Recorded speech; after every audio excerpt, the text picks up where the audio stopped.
acompanyen, emocionen, motiven a moltes altres persones. I veus tan diverses i tan plurals com la primera veu en català a Ràdio 4. Els que van obrir camí, abans ho deia, l'Argeric, l'Elisenda Roca, el Jordi Hurtado. Joan Albert Argeric, la primera veu de Ràdio 4, va recollir a nit la menció d'honor dels 17è Premis Ràdio Associació per la seva trajectòria professional. El jurat ha volgut premiar Argeric coincidint amb el 40è aniversari de l'emissora en català.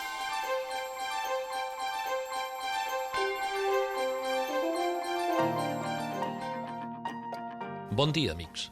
Benvinguts a Ràdio 4, l'emissora que us parla en català.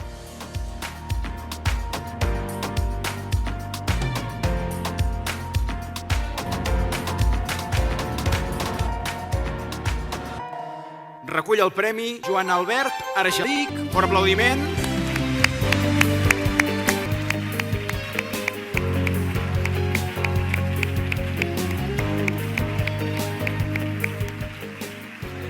Enhorabona. Molt bé. Deia que seria breu. Aviam, dues coses només. Aquest premi que el dona la professió és d'un gran reconeixement. Però, a més, ha sigut un premi doble, perquè les mostres de simpatia rebudes han vingut a afegir-se a aquest premi.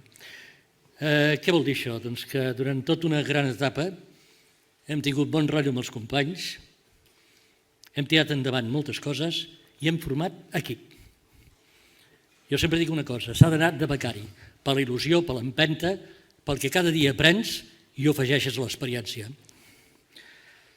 D'altra banda, i amb això acabo, vull que darrere meu hi hagi tot l'equip de Ràdio 4, que de vegades, en determinades èpoques, fer ràdio en català no era precisament senzill.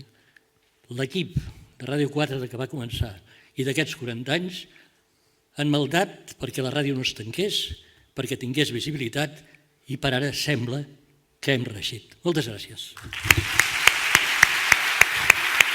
Moltes gràcies.